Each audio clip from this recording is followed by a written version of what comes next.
अस्सलाम वालेकुम रहमतुल्लाहि व बरकातहू। आइए सबक की तरफ। अब हमने 178 से आयत नंबर पढ़नी है। 178 या अय्युहल्लज़ीना आमनू, ए लोगों जो ईमान लाए हो, कुतिबा लिख दिया गया, अलैकुमुल क़िसास, तुम्हारे ऊपर क़िसास बदला लेना, फिल क़त्ल अपने मक़तूलों के बारे में, अल हुर्रु आज़ाद बिल हुर्री आज़ाद के बदले में है, वल अब्दु और गुलाम बिल अब्दी गुलाम के बदले में है, वल उनसा उनसा लफ्ज़ मोनस से, और औरत बिल उनसा औरत के बदले में है। फमन फिर जो कोई शख्स उफिया अफू से लफ्ज़ है माफ़ कर दिया जाए, यानी जिसको माफ़ किया जाए अल्लाह इससे मिन अख़ी इसके भाई की तरफ से। भाई वो है उसको कहा गया है कि जिसका कत्ल हो गया था, अब उसने माफ़ कर दिया है। शय्युन कुछ भी, फत्तिबाउन को छुपा कर तो पीछा करना है, बिल मारूफ मारूफ तरीके से, इत्तिबा करनी है मारूफ तरीके से, व अदाउन और पहुँचा देना है, अदा कर देना है, इलैहि इसकी तरफ बेहसानी अच्छे तरीके से। ज़ालिका ये तख़फ़ीफ़ुन एक आसानी है, मिर रब्बिकुम तुम्हारे रब की तरफ से, और रहमतुन और एक मेहरबानी है। फमन इत्तदा फिर जो कोई शख्स इत्तदा हद से बढ़ना ज़्यादती करना, बाद ज़ालिका इसके बाद फलाहु इसके लिए है अज़ाबुन अलीम दर्दनाक अज़ाब। ये आयत क़सास के बदले में है कि जब किसी का कोई कत्ल हो जाए तो उसका फिर बारे में कैसे फैसला किया जाए। अल्लाह ताला फरमा रहे हैं कि ए मुसलमानों, क़सास के वक्त अदल से काम लिया करो। आज़ाद के बदले आज़ाद और ग़ुलाम के बदले ग़ुलाम, औरत के बदले औरत, और इससे आगे नहीं बढ़ना, हद से आगे नहीं बढ़ना। पहले लोग जो थे वो हद से आगे बढ़ गए थे और अल्लाह को हुक्म फिर वो बदल देते थे। तो इसका शान नुज़ूल ये है कि जहालत के ज़माने में बनु कुरैज़ा और बनु नज़ीर की जंग हुई थी, तो बनु नज़ीर गालिब आ गए। जो गालिब आ गए तो फिर उनका एक सिक्का बैठ गया, उनकी एक धाक बैठ गई दूसरों के ऊपर। अब ये दस्तूर बन गया कि वो जो गालिब होने वाले नज़ीरी कबीले के लोग थे, अगर किसी कर्जी को कत्ल कर देते थे, कुरैज़ा के जाने के लोगों को में से किसी को कत्ल कर देते थे, इसके बदले इन्हें कत्ल नहीं किया जाता था कि ये जीता हुआ कबीला है, बल्कि वो 100 वसक खजूर दियत में दे देते थे। और जब कोई नज़ीरी को मार डालता कोई कर्जी, तो क़सासों से कत्ल कर दिया जाता था। अगर दियत लेते थे तो वो दुगनी लेते थे, यानी 200 वसक खजूर ली जाती थी। बस अल्लाह ताला ने जहालत की इस रस्म को मिटा दिया और अदल का मसावात का हुक्म दिया। अच्छा, तो असल चीज़ इसके अंदर क्या है कि जिसने कत्ल किया है वही कत्ल होगा।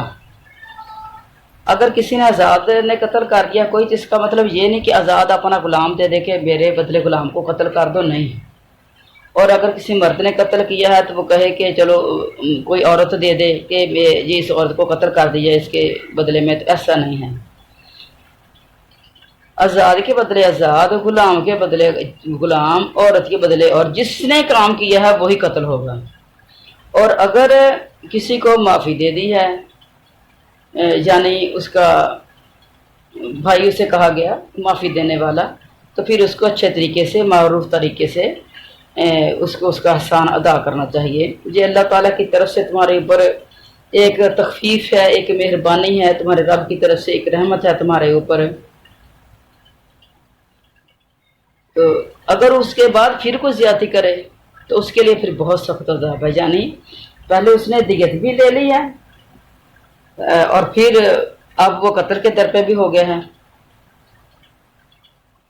और एक सूरत माइदा के अंदर भी इसकी तफसील आती है, अन्नफ्स बिन्नफ्स वल आइना बिल आइन, यानी जान के बदले जान, और आँख के बदले आँख, और कान के बदले कान, और ज़ख्म के बदले ज़ख्म। तो ये वहाँ वजाहत होगी इंशाल्लाह। बस आज़ाद लोग सब बराबर हैं, जान के बदले जान वही जान ली जाएगी। अच्छा, तो सब सहाबा कराम का और आइमा कराम मुहद्दिसीन का सबका यही मज़हब है कि जिसने कत्ल किया है اس کے بدلے میں وہی قتل کیا جائے گا، کسی دوسرے کو اس کے بدلے میں نہیں کیا جائے گا۔ اچھا، نبی کریم صلی اللہ علیہ وسلم کی ایک حدیث ہے، فرمایا جو شخص اپنے غلام کو قتل کرے ہم اسے قتل کریں گے، اور جو شخص اپنے غلام کی ناک کاٹ دے ہم بھی اس کی ناک کاٹ دیں گے، اور جو شخص اسے خصی کرے گا تو ہم بھی اسے اس طریقے سے ہی کر دیں گے۔ اچھا، ایک مسئلہ ہے کہ مسلمان کے بدلے کافر کے بدلے مسلمان کو قتل کیا جائے گا کہ نہیں، تو اس کے بارے میں علماء امت کا مذہب ہے کہ قتل نہ کیا جائے، اور دلیل صحیح بخاری کی یہ حدیث ہے، لا یقتل مسلم بکافر، مسلمان کافر کے بدلے قتل نہ کیا جائے۔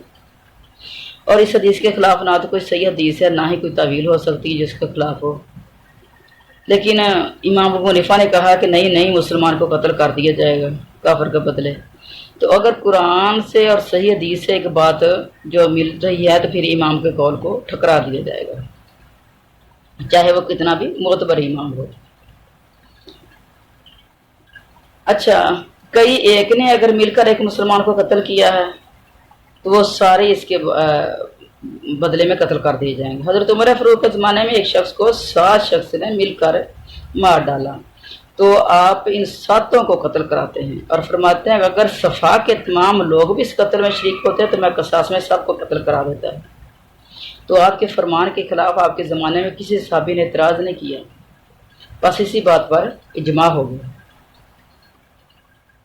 اچھا، پھر اللہ تعالیٰ فرماتے ہیں کہ یہ اور بات ہے کہ قاتل کو مقتول کا کوئی وارث کچھ حصہ معاف کر دے، جانی قتل اس کو معاف کر دے، یا پھر اس سے کوئی جو ہے وہ مال لے لے، یا پھر ویسے ہی معافی دے دے، تو وہ اس پہ بھی مطلب کہ وہ بھی ٹھیک ہے، اگر اس طرح کر لے تو وہ بھی ٹھیک ہے۔ تو اب اگر اس نے کیا دیا ہے تو پھر قاتل کو بھی چاہیے کہ بھلائی کے ساتھ اب اس کی دیت کو ادا کرے اور وہ حیل و حجت سے کام نہ لے۔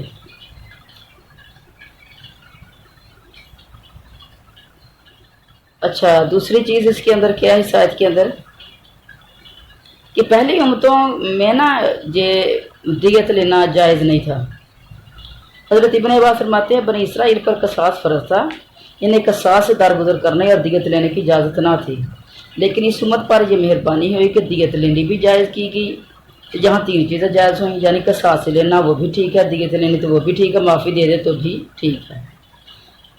اور کچھ کہتے ہیں کہ پہلے جو امتیں گزری ہیں کچھ کے اندر معافی تھی اور کچھ کے اندر صرف قصاص تھا،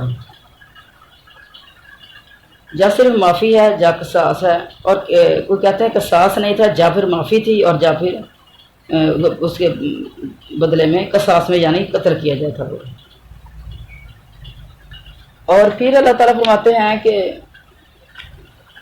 اگر کسی نے جو ہے وہ دیت بھی لے لی ہے اور پھر بھی وہ اس کو قتل کرنے کے در پہ ہے،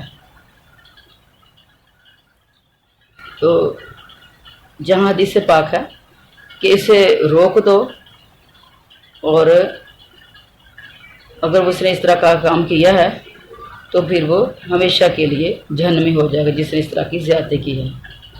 دوسری حدیث میں کہ جس نے دیت وصول بھی کر لی پھر قاتل کو قتل کیا تو اب اس سے دیت بھی نہ لوں گا بلکہ اسے قتل کر دوں گا۔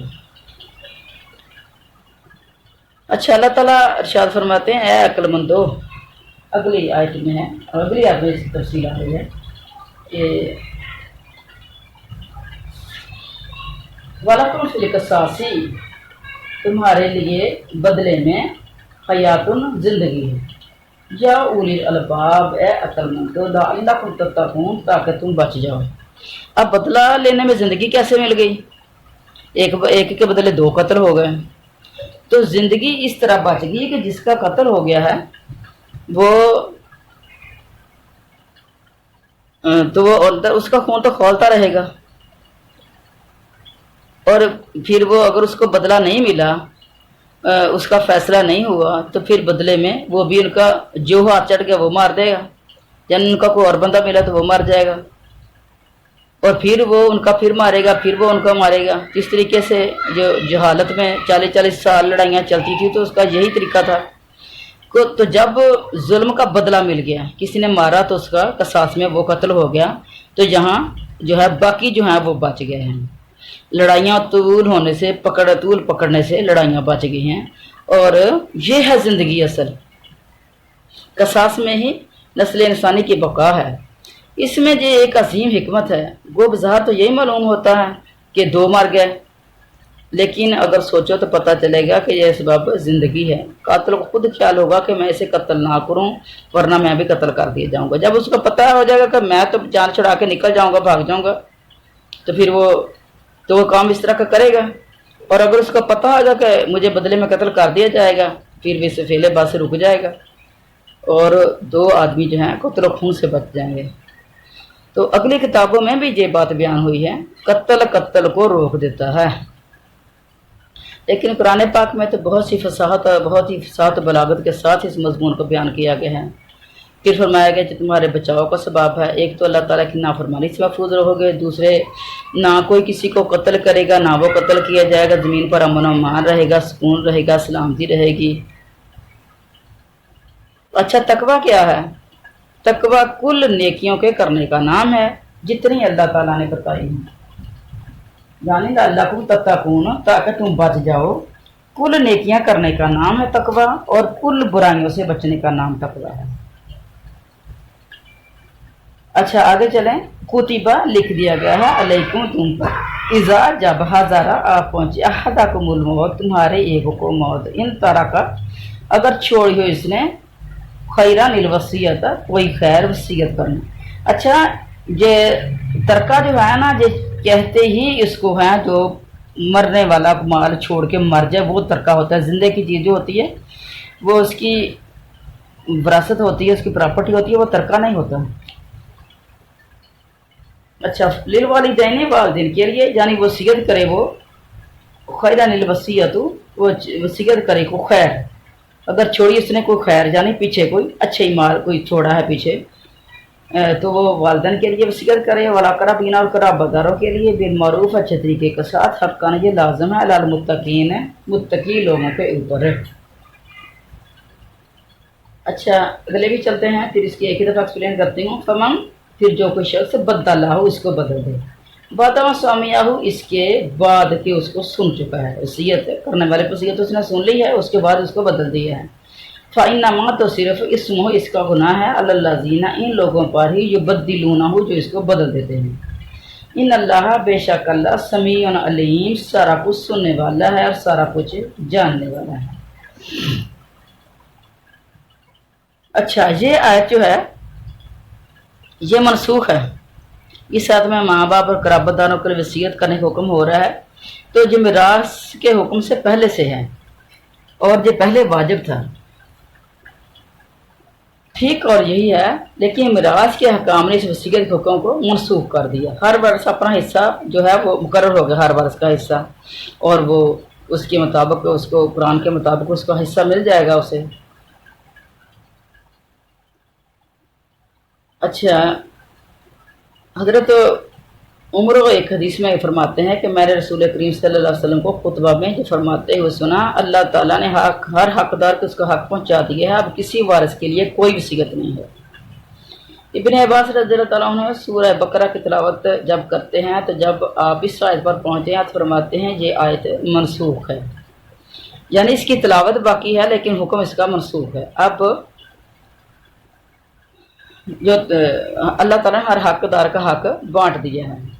आपसे ये भी मरवी है कि पहले माँ बाप के साथ और कोई रिश्तेदार वारिस ना था, और औरों के लिए सिर्फ वसीयत की जाती थी। फिर मिरास की आयतें जब नाज़िल हुई तो 1/3 माल में वसीयत का इख्तियार बाकी रहा। इस आयत के हुक्म को मनसूख करने वाली आयत लिरिजाली नसीबुन सूरत निसा के अंदर है, तो वहाँ उसके ऊपर इंशाल्लाह वहाँ इसकी जो है वो ज़्यादा अच्छे तरीके से इसकी जो है वो एक्सप्लेन हो जाएगी।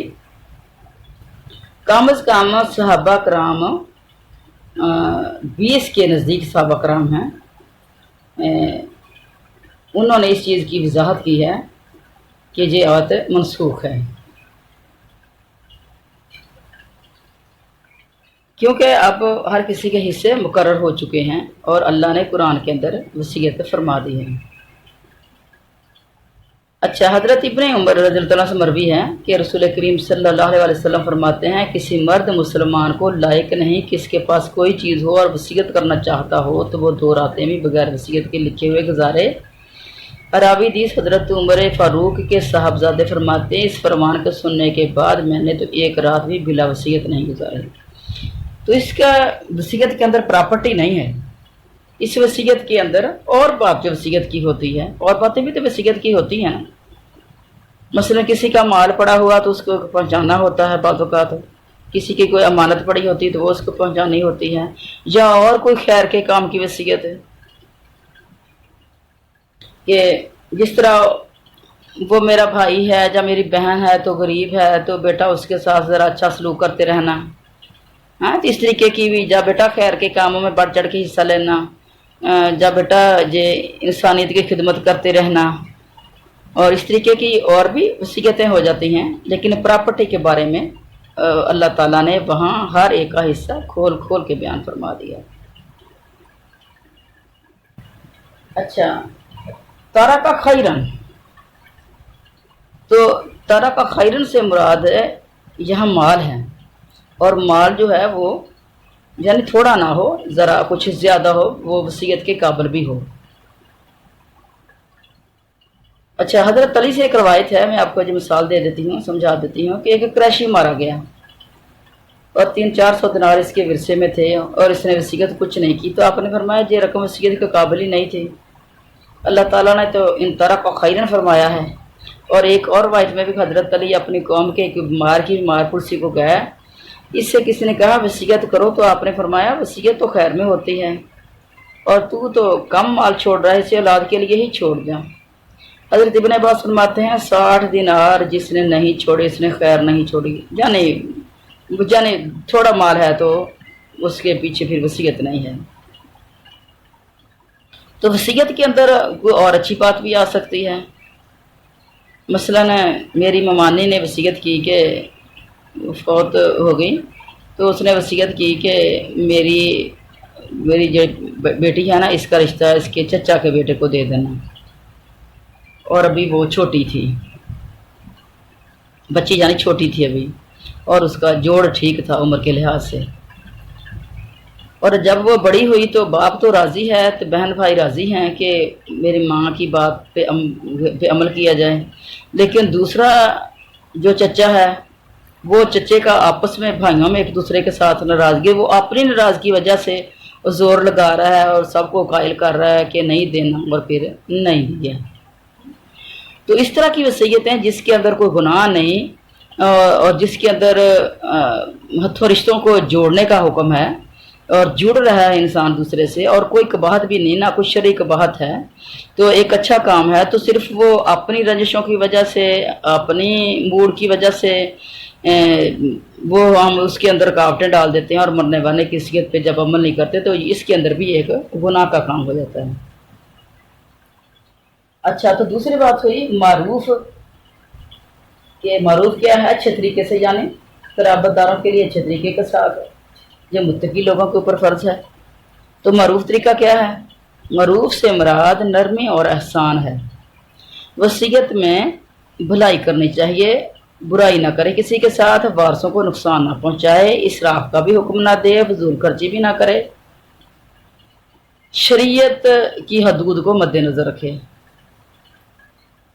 तो ना ये मैंने एक दफ़ा पढ़ा अखबार के अंदर है कि कोई मरने वाला बंदा था, तो उसको जो गाने बजाने का शौक़ था या सुनने का शौक़ था, तो उसने ये वसीयत की कि मेरी कब्र के ऊपर ना इतने दिन गाने बजाने वाले 2 दिन या 4 दिन ना वो बैठा दिए जाएं। तो उसके औलाद ने कहा कि चलो मरने वाले की नसीहत को पूरा करना है। जिस तरह ये लोग जिनको इल्म तो होता नहीं, तो इस तरह की बातों का बड़ा इल्म होता है कि फ़लाँ काम जो है वो करना है ज़रूर। तो वो गए गाने वालों के पास, उन्होंने कहा कि हम बुरे तो हैं लेकिन हम इतने बुरे भी लोग नहीं हैं कि कब्र पे बैठ के हम नाचना शुरू कर दें या गाना शुरू कर दें, तो हम ये काम नहीं कर सकते। तो वसीयत के अंदर हमें यह भी ख्याल होना चाहिए कि उसके अंदर शरीयत का भी ख्याल रखा जाए, इस्लाम का भी लिहाज रखा जाए, अपने आप को मुसलमान कहलवा के इस तरह की वसीयतें नहीं करनी, और अगर कोई कर गया है तो वो वसीयत है उसकी पूरी नहीं करनी। अच्छा, बुखारी मुस्लिम में है कि हज़रत साद रज़ी अल्लाह तआला ने फरमाया कि अल्लाह के रसूल, मैं मालदार हूँ और मेरी वारस सिर्फ मेरी एक ही लड़की है, तो आप मुझे इजाज़त दे दीजिए कि मैं ना अपने 2/3 माल की वसीयत कर दूँ, यानी माल के 3 हिस्से किए जाएं और 2 हिस्से जो हैं वो मैं वसीयत कर दूँ, खैर के कामों में निकाल दूँ। आपने फरमाया नहीं। कहा आधे की इजाज़त दे दीजिए। आपने फरमाया नहीं। कहा 1/3 की। फरमाया खैर 1/3 माल की वसीयत करो, यानी तीसरे हिस्से की वसीयत हम कर सकते हैं। कुल माल के तीसरा हिस्सा जो है वो हम वसीयत कर सकते हैं अच्छे कामों में, जिनको अल्लाह ने माल दिया है। तो इस तरह की बातें इनको ज़रूर समझना चाहिए। देखें, या दीन समझना सीखना कितना ज़रूरी है। हमारी एक एक कदम पे और एक एक बालिश्त पे हमारी रहनुमाई करता है कुरान। जिस तरह वो पिछले सबक में था कि वो गुड़िया की शादी पे उसने जो चीज़ जो है वो खाना या जानवर को ज़िबा किया, तो वो भी हराम कर दिया गया है। तो ये देखें, खेल कूद के अंदर भी हमें शरीयत का ख्याल रखना चाहिए, और ये तभी होगा कि जब हमारे बड़ों को भी पता होगा। अच्छा, आपने फरमाया कि चलो 1/3 माल की वसीयत कर दो, वो ये भी बहुत है, यानी ये भी ज़्यादा ही है। अगर कम कर दो तो ठीक है, यानी बात का मकसद ये है।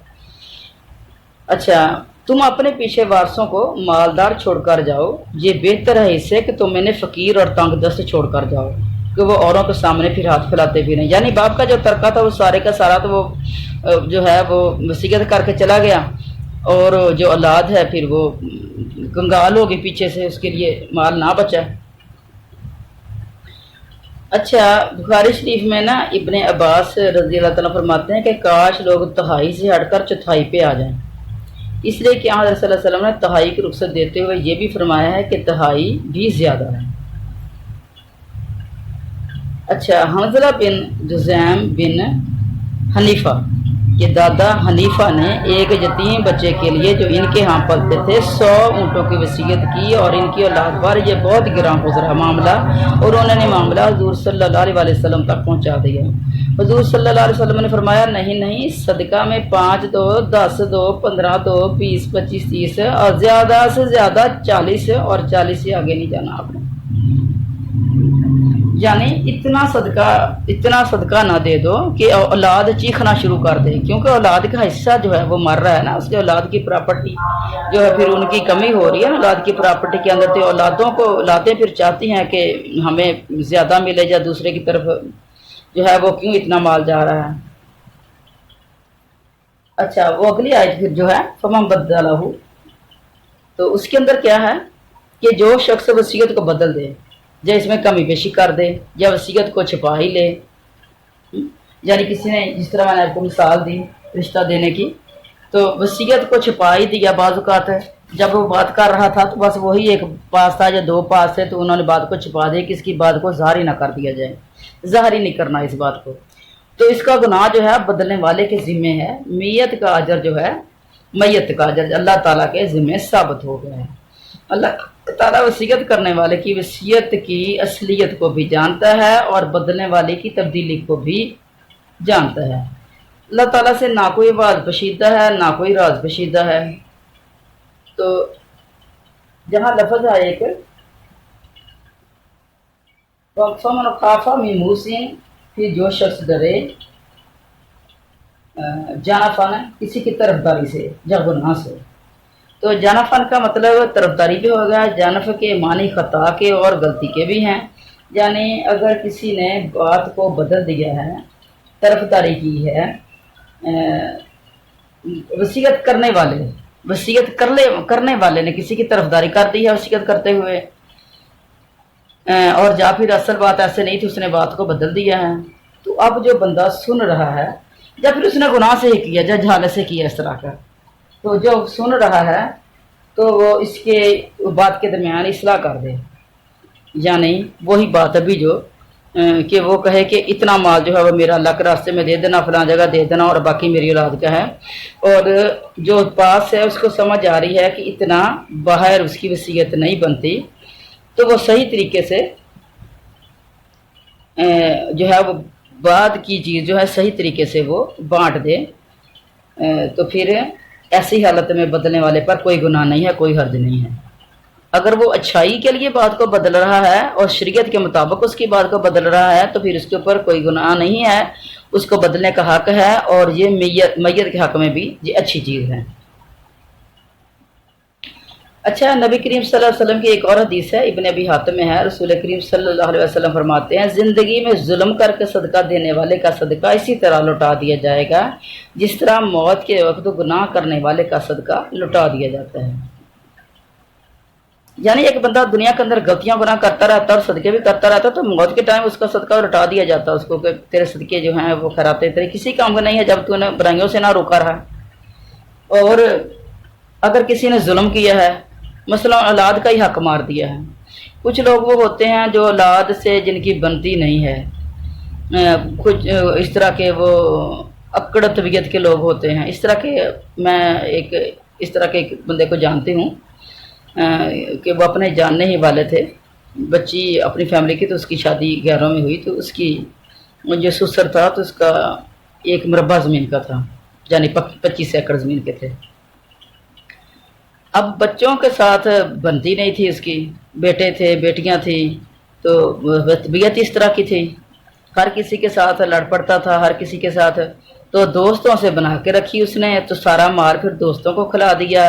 پھر جب وہ پچھلے دن آ گیا بیماری کے تو پھر کوئی سنبھالتا نہیں تھا، تو سنبھالنے کے لیے پھر اس نے اپنے اوپر ایک ملازم رکھ لیا کافی تنخواہ سے، جو اس کو پھر اوپر نیچے کرتا تھا اور سارا کچھ اس کا سنبھالتا تھا۔ تو پھر سارا مال جو ہے پھر اس نے بیچ کے کچھ لوگوں کو کھلا دیا، کچھ خود کھا لیا، کچھ اس طریقے سے سارے کا سارا فنا کر دیا، اولاد کے لیے کچھ بھی نہ چھوڑا اس نے، اور کچھ صدقہ بھی کر دیا۔ پھر یہ بھی کچھ لوگ کہتے ہیں کہ اولاد کو نہیں دینا، صدقہ کر دینا ہے، تو پھر وہ صدقہ بھی کسی کام نہیں آئے گا یہ حدیث کے مطابق، کہ اللہ تعالیٰ پھر اس کا صدقہ بھی لوٹا دے گا۔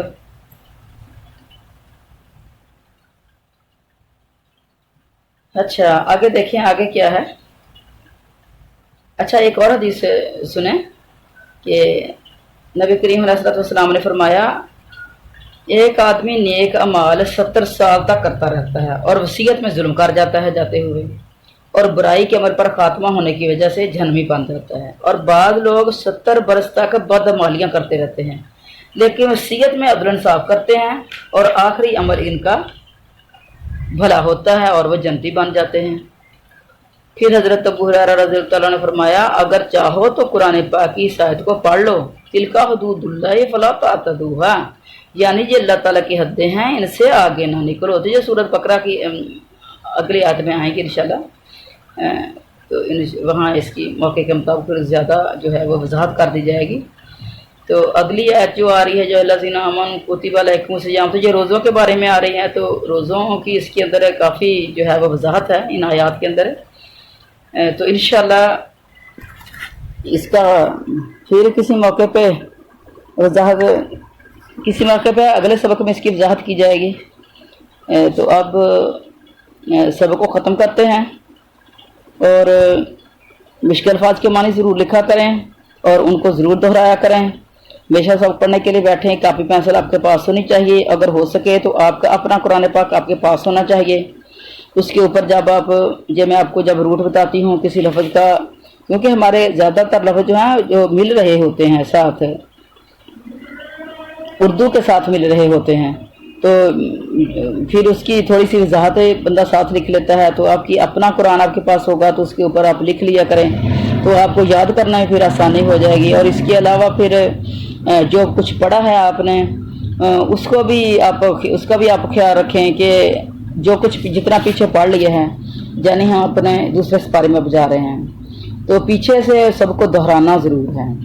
اگر آپ دہرائیں گے نہیں تو پھر یہ بھول جائے گا آپ کو، اور کم از کم یہ مسائل جو ہوتے ہیں نا یہ بندے کو ازبر ہو جاتے ہیں، تو مسائل جب ازبر ہوئیں گے تو کسی موقع پھر اس کی وضاحت بھی کر دی جاتی ہے کہ یہ تو نہیں پھر کہہ سکتے ہم کہ اچھا میں کھولوں گی قرآن تو پھر میں تمہیں بتاؤں گی کہ یہ بات ایسے تو نہیں ہے تو ایسے تو ہے، تو نہ تم کھولو تو نہ تم بتاؤ تو نہ تم اس سے کبھی ملو۔ تو یہ جب بھی قرآن پڑھو ترجمے کے ساتھ پڑھو ہمیشہ۔ السلام علیکم ورحمۃ اللہ وبرکاتہ۔ اللہ تعالی ہم سب کی حفاظت فرمائے.